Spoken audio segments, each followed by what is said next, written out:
శ్రీకృష్ణం వందే జగద్గురు. అందరికీ నమస్కారం. శ్రీ శ్రీ శ్రీ ఆచార్య ప్రబోధానంద యోగీశ్వర వారి పాదపద్మములకు నమస్కరించుకుంటూ, నా పేరు విజయ, నేను హైదరాబాద్ నుండి.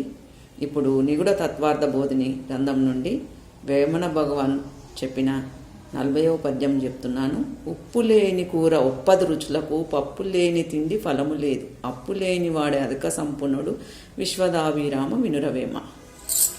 భావము: ఆత్మజ్ఞానం లేని జీవితం వాసన లేని పువ్వు లాంటిది. వాసన ఉన్నప్పుడే పువ్వుకు విలువ ఉన్నట్లు, జ్ఞానం ఉన్నప్పుడే జీవితంకు విలువ, సార్థకత ఉంటుంది. అందుకని ఇక్కడ ఉప్పు లేని కూర ఉప్పది రుచులకు అన్నారు. అంటే ఇక్కడ ఉప్పు లేని కూర ఉప్పది రుచులకు అనగా జ్ఞానం లేని బ్రతుకు మనిషికి సార్థకత లేనిది అని అర్థము.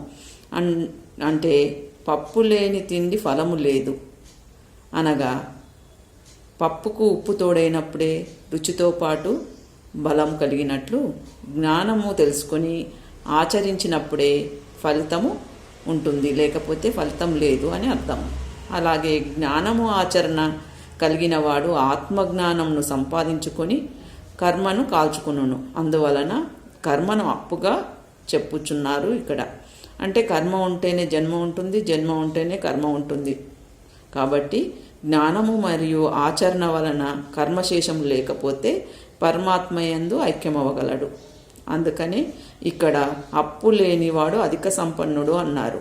విశ్వద అంటే విశ్వమంతా వ్యాపించిన పరమాత్మ అని, అభిరామ అంటే గొప్పదైన ఆత్మ అని, వినురవేమ అంటే జీవాత్మ వినుము అని అర్థము. శ్రీకృష్ణం వందే జగద్గురు. అందరికీ నమస్కారం.